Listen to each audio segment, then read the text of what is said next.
Good afternoon and welcome along to Destination Wellbeing. My guest this afternoon is Tessa Greer, and Tessa is here to chat to me about her new, what to me is a relatively new venture, although I'm sure, Tess, you've been involved in it for a number of years and building up your knowledge and things like that. But a few months ago I heard about Tessa's business, the Sound Healing Spa, and I just had to experience this, what sounded like a beautiful experience really, was a sound bath. So we'll be chatting about sound and how sound can help us to heal.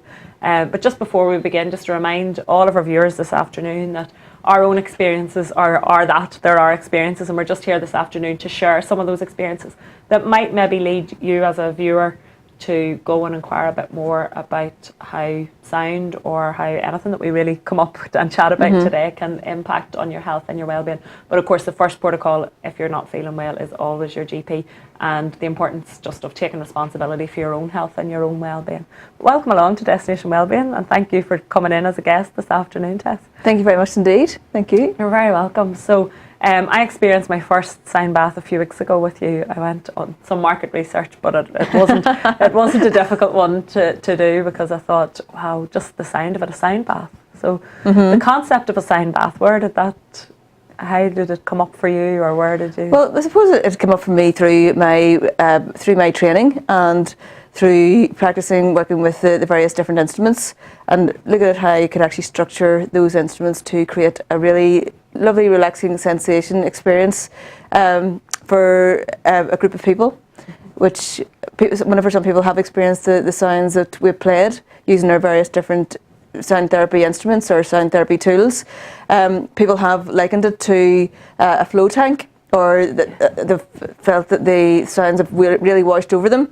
So I suppose that's possibly where the word or the term sound bath came from. Yeah. And it's a term that I have actually taken from. I've seen that other people have delivered these sound baths in different parts of the world, and so I thought, yeah, it would be great to do that in Northern Ireland. Yeah. Oh, it was such a relaxing experience, because often a lot of the healing work or a lot of the relaxation therapy stuff that you do is one-to-one, but it can happen. I mean, everybody in the group that I was with had a different experience, and yes, that's right. An individual. It was like there was me and you and sound. Yeah. That was it, and yet there was a room full of people. So, and that's fantastic. That's quite common. It is it's very common, and that's the fantastic thing about it. So even though you may be in a room full of people, you may be experiencing the sound as a group, you're also having your own individual experience. And quite often people come to me at the end of the sound bath, and I've played the same sounds for the whole group that are there, and someone might come up to me and say, I felt that sound, or I felt that particular instrument you were playing here. Someone else might say, I really felt it working in my lower back or another part of the body. So it really depends where the sound needs to go to for that particular person. So within that whole group experience, each person is actually having their own individual treatment. Yeah, and that was the beauty of it that I find as well. But it really interested me, because the week that I was, and it was an event on a Saturday night, and I had a friend that was supposed to go with me, and then it didn't work out. So I thought, okay, am I going to go or will I not go? But that week, and I was sharing this with you earlier, was that on a Tuesday I got a message in the message 3 times was the word sound, and I thought, and it jumped out at me. So other times you might have got that message but not sort of generally ignored it. This word sound jumped out at me as being, oh, okay. And then on the Wednesday I had a client, and the first thing she said to me on the Wednesday morning was, have you ever heard of such and I can't remember exactly the name now at this point, but it was, have you ever heard of sound healing frequencies? And I was going, oh, okay, this is definitely, there's something in this. And then on the Thursday, both yourself and the girl who had spoke to me about it sent me a message at exactly the same time. So there was obviously something in the idea that I was meant to experience. But and I also listened to a documentary that was on Hay House Radio, which was about sound and sound vibration and things as well. But for those who maybe don't know that much about how sound can heal, and I know very little about it, but what's the basis behind it? Well, sound is vibration, And sound therapy itself is known as vibrational medicine, vibrational therapy, and it's also known as energy work as well. And with regards to thinking of sound as vibration, what we do at the Sound Healing Spa is we use a range of different instruments, such as these bowls in front of me at the moment. So we've got Tibetan singing bowls and a crystal singing bowl. And with using these instruments, what we would do is basically play them to create a vibration, and that vibration then will travel round the room, travel to where it needs to go, travel, if I'm working with an individual, it will go to where it needs to go within the individual, as I mentioned earlier on, in relation to the sound bath. And the vibrations that are produced help to work with the body's own natural vibrations. And that then in turn helps to bring areas that may be out of balance back into balance again. So usually we know, we can tell when areas are out of balance, and that's whenever there's illness or disease, just areas like that. Yeah, so you're picking up the body, because we're all vibration and basically we're all energy is the thought behind us. So back to our physics class. But yeah, we're all vibration, we're all energy, and we're all vibrating at a particular frequency. And this is, I suppose, is tuning into that frequency and helping us to either release, basically to release and let go of whatever blockages are lowering our vibration. And the sounds can certainly support us in doing that, you know.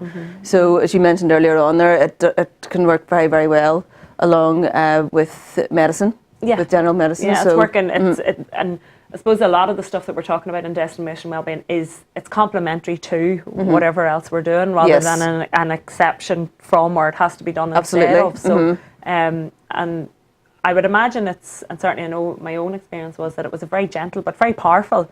So it's very enjoyable, but the release that sort of, and the raising in your energy, and we often talk about that with music. As opposed to just sound. So even just this morning I was doing a workshop and people were saying, oh, music really makes me feel good.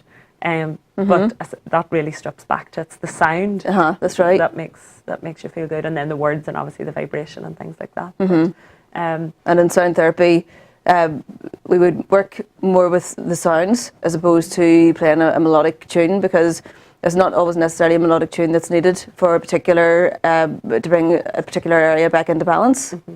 So that's all. So, and this is the bigger ones, the crystal bowl then, and then the smaller ones are the Tibetan bowls. So I suppose we're familiar with them from a Buddhist type perspective. Most people would recognise these more than they would the crystal bowls. And they're played in the same way as the crystal bowls. Okay.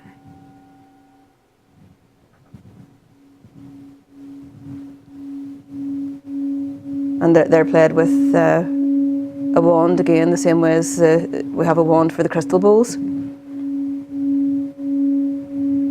Again, creating the vibration from that instrument.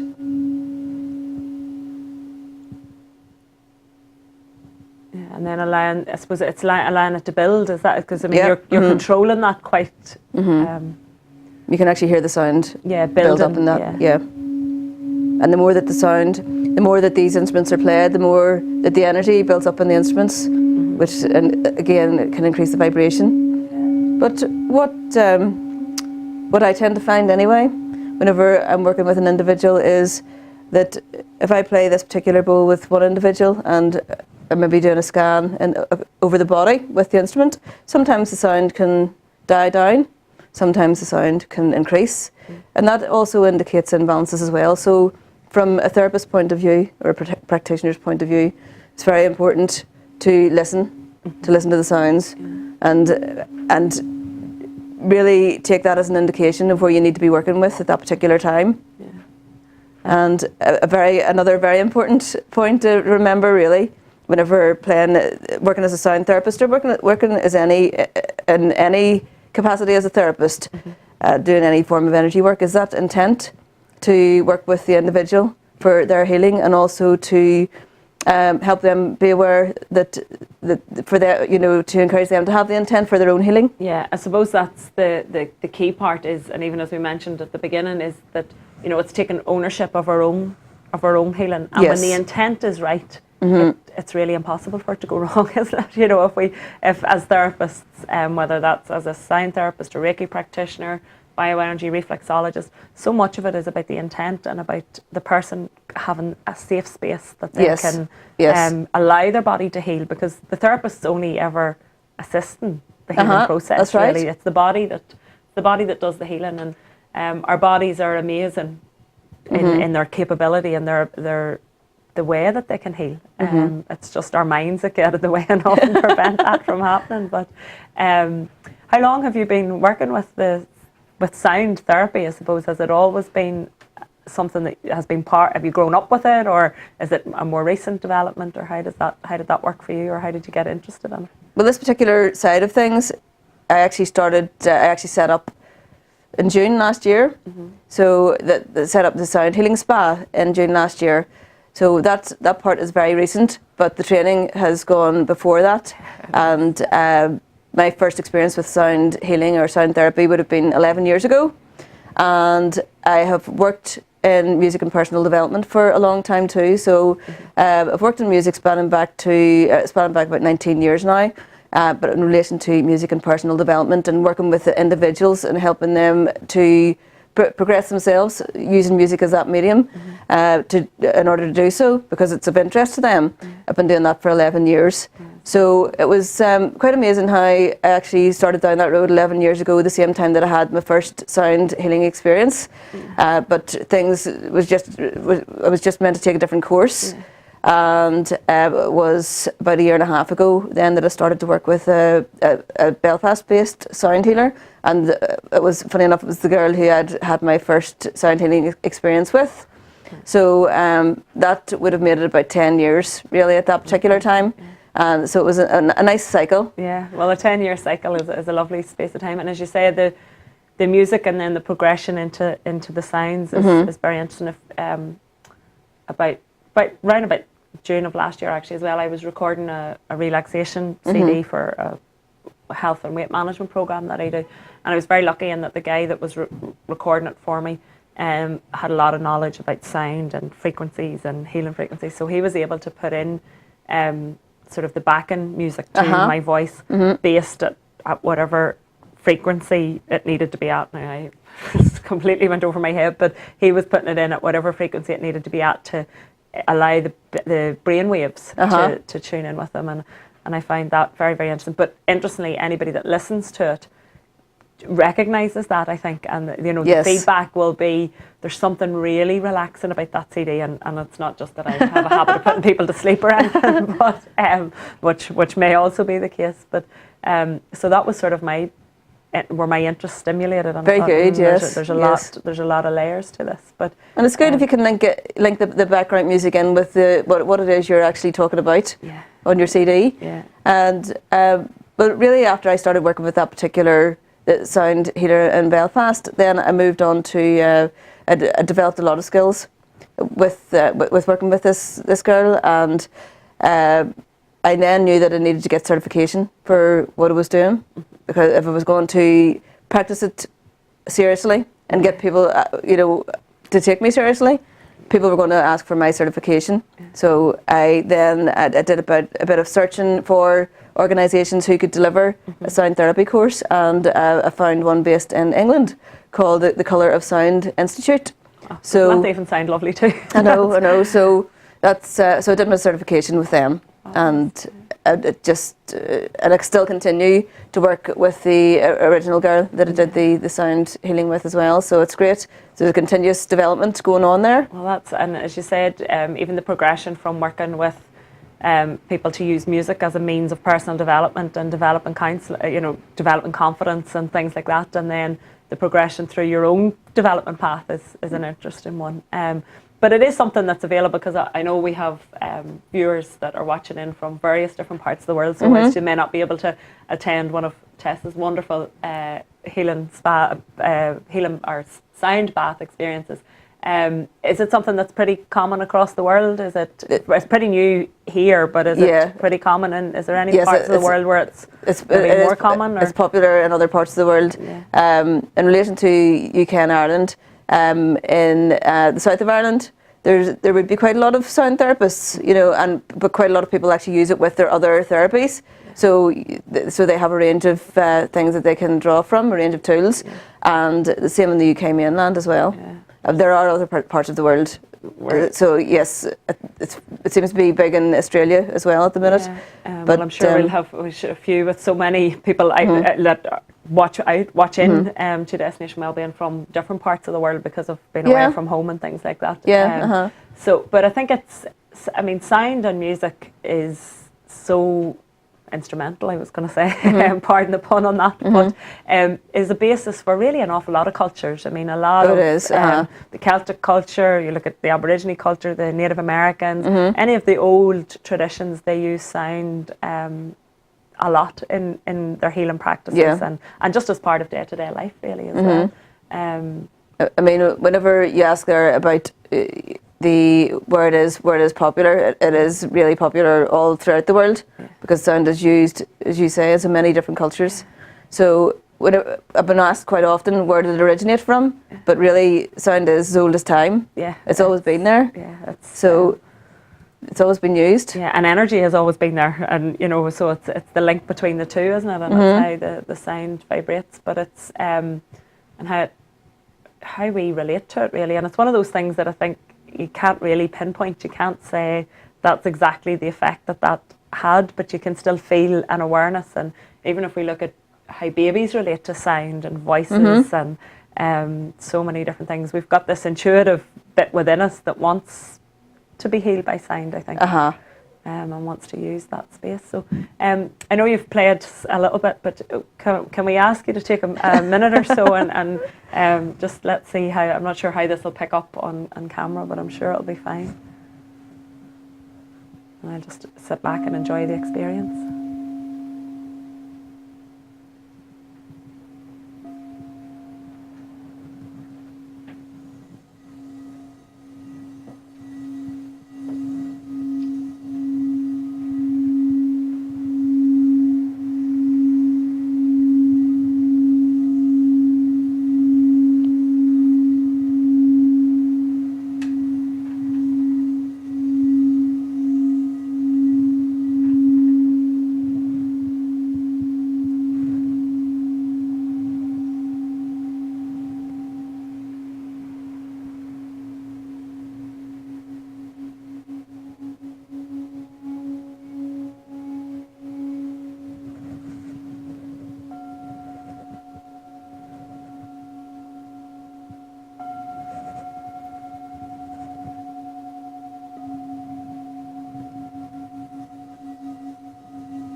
That was lovely, really nice. I could sit and listen all day, I have to say, and I hope the viewers got a sense of the sound. As I say, I'm not sure how well it'll pick up on camera, but I'm sure it should be good. But it's not just bowls that are used. No. I know you had lots of different bits and pieces there the night that I was experiencing it. So, and actually for me, I imagine, whilst I really relaxed for the first session, I imagine a second one it's like any therapy. The second time round, it deepens, and the third time it deepens because your curious mind is still engaged, or certainly mine was, what's coming next, what's happening next. And I would find that even with clients myself, that the first time we've experienced anything, your brain's still engaged in it, and it's trying to search because it's all new. But there were different, there were the bowls, but you had various other instruments there as well. So what else do you use? So also had a gong. And it creates many different frequencies as well. It's great for clearing space and clearing the energies in the body. And it was used intermittently through the sound bath process. And we also had the drum, the boron, percussion, rain sticks. So those types of things there, and there were some bells as well that were used. Yeah, and then there was the wee shaker things. I think I was always the shaker in the school. Yes. But yet it's funny how you notice that sound when it's missing. I'm actually going this weekend to the Peace Proms in Belfast in the waterfront.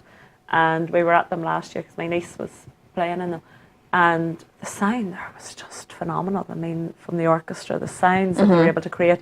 But when they would have, even be it the triangle or the, I'm not sure of the right name, but what do you call it, the things that shake, they're a primary school instrument that it sounds like sand inside them. Yes, you've got your rain sticks and then your shakers and egg shakers and things like that. Yeah, and they were added in, but you really noticed them in the background. So it was amazing how you were able to twig into the different sounds. And through the sound bath experience, I was able to notice that as well. But you mentioned about seeing people. So the one thing is, I suppose, the relaxing experience of a group session, and I assume that that's generally just as people would just go to that for general type. I don't think, maybe it's my assumption that's wrong, but I'm not sure that you would be going with a chronic condition, or you may. Some people may do. Yeah. And there have been people who have reported to me at the end of the sound bath that they have, but if they have a particular condition, that they've actually felt an easing of that condition, or because we definitely don't work on the body with the sound bath, they've actually felt the energy moving. Brilliant. From that place that has been troubling them for some time.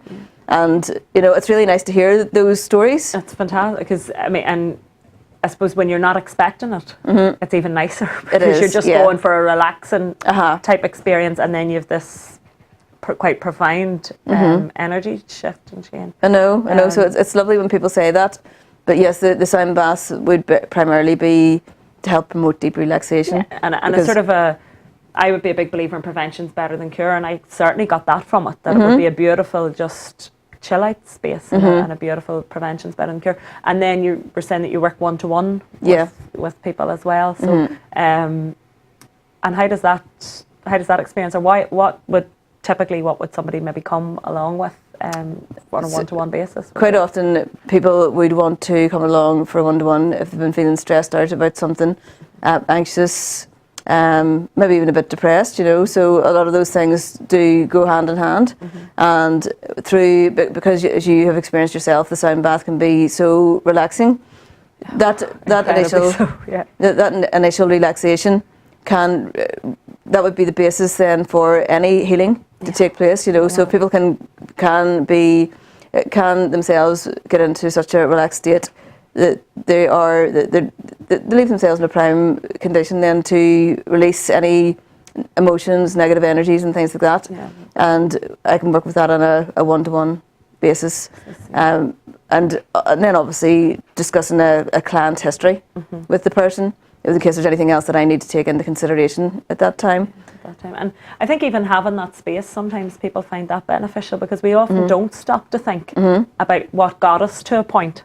And sometimes just offloading it, and just putting it out there and telling our story, without getting too caught up in it or wound up in it, can be a beneficial. It can give us an understanding, and often you would find that when somebody gets to a place of understanding why they're feeling maybe the way they are, be that physically or emotionally, that then the body's just in the right space to release it. As you say, the more the body relaxes, through whatever means we use to get that deep state of relaxation, then the more likely we are to actually allow the body to heal itself and to be in the right frame of mind for healing. It can give, some people have reported clarity of mind as well. So if somebody has had a really big decision to make, then just that clarity that they've received from the experience can really help them to move forward. And so often we find that we're at those crossroads, aren't we? And we're not really sure what direction or what path to go, but we just need somebody to take the fog out. And I can see how the vibration of the sound, because even as you were playing there, I could feel it getting into my head, nearly your head vibrating, so that whatever's in there has to move somewhere. It has to go somewhere. And I know you hold regular sound baths, and you're sort of becoming more regular. But a few weeks ago we had the Mind Body Spirit. We had Michael in from the Mind Body Spirit show in Belfast. So, and are you doing Derry as well? Derry and Belfast. Derry and Belfast, and sound baths at both of those. Sound baths and one-to-one. Okay, fabulous. So one-to-one tasters, And another great thing for the one-to-ones are great for as well. If people have muscular pain, back pain, and it can help to really reduce the symptoms. Okay, brilliant. With regards to that. And is it something that people would need to regularly have, or does it, can sort of one session be quite powerful, or is it a mix of both? Because sometimes it is a mix of both. It really depends on the person. Yeah. But if somebody can attend for 3 sessions, I would recommend that, just to get the maximum benefit. But if they don't want to, if they feel they've got enough from one session, that's grand. Yeah, well, I suppose that would be, I think 3 is the golden rule. Usually you would notice in any therapy that 3 to 4 sessions between the 3rd and the 4th is when you really notice the shift. And I think a lot of that comes back to just practicalities as well. As I said, my first experience, my brain was still engaged, wondering what was coming next and what's going to happen, and who is this person and where is this room, and all of those active parts of our brain that we need for our safety and for our survival, because we want them to work. Yeah.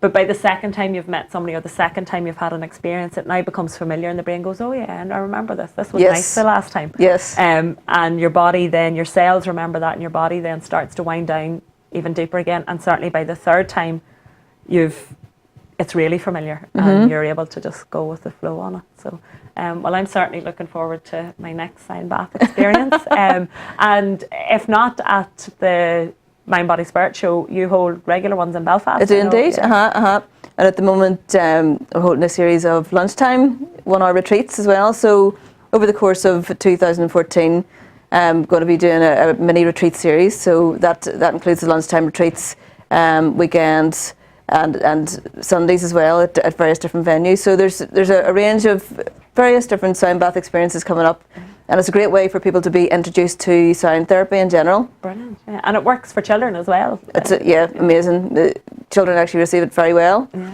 And whenever we showcased it at the Belfast Mela in August, we had our own tent there, and we delivered sound baths and workshops and that throughout the day.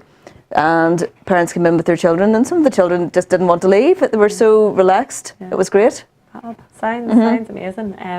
And children's wee lives are so busy now. Especially with exams. Yeah. And I found that there was a sound bath I did for a charity event just 2 Saturdays ago, and I had about 5 or 6 kids come in, and they were just about to do 11 plus, or some of them were just slightly older, and they found it a great relief. Yeah, and just so relaxing. Waiting on their results coming out, weren't they, a couple of weeks ago? So they weren't stressed out as that. But no, it's certainly, I would say it's a space to watch, and hopefully a growing one. And I think one of the benefits is that in a group environment, although you can have, certainly that was one of the experiences I had, that although it was a group environment, it was an individual treatment, but that made it quite cost effective as well, because you weren't necessarily having to pay for a one-to-one session. So for me, it's quite an affordable treat. I think so. An affordable experience. I think so, yeah. Because of the group environment. Yes. It ticked all my boxes. So, well, thank you very much for coming in and sharing a little bit about sound therapy. And if anybody has any questions, they can get in contact with you through your website, I presume. Yes, they can indeed. It's the Sound Healing Spa. The Sound Healing Spa, soundhealingspa.com. Lovely. Yeah, excellent. And we'll have that up on screen as well. So if anybody's interested in finding out a little bit more, and even just checking out sound and thinking about, I suppose, expanding our awareness of sound too, because so often we're busy talking, and I know I'm from primary age, that was one of my school report things. Joanne talks and she doesn't always listen. So, well, it's just funny you should say about that particular point as well, and even thinking about the sounds that we have around us outside.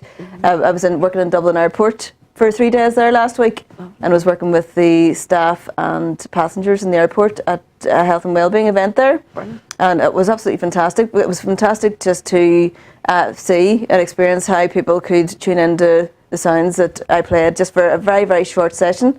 And because I was doing some short taster sessions there, and they were able just to tune off to, as I'm sure you can imagine, a very busy environment. Yeah, which is a fantastic skill to be able to have, is to be able to block out what else is going on around you and just remain still and peaceful and quiet inside yourself, isn't it? Yeah, yeah. I think that's a work in progress, certainly for me anyway.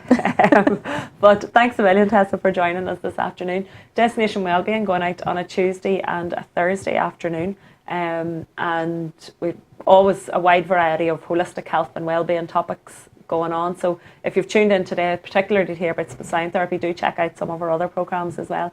And I'll be joining Rowan Hand on Destination Uri, which goes out every morning, but I join Rowan on a Thursday morning. I might be chatting a little bit more about my experiences with sound today in advance of our programme going out on Thursday afternoon. So thanks a million for your time and for watching in, and thank you, Tessa. Thank you.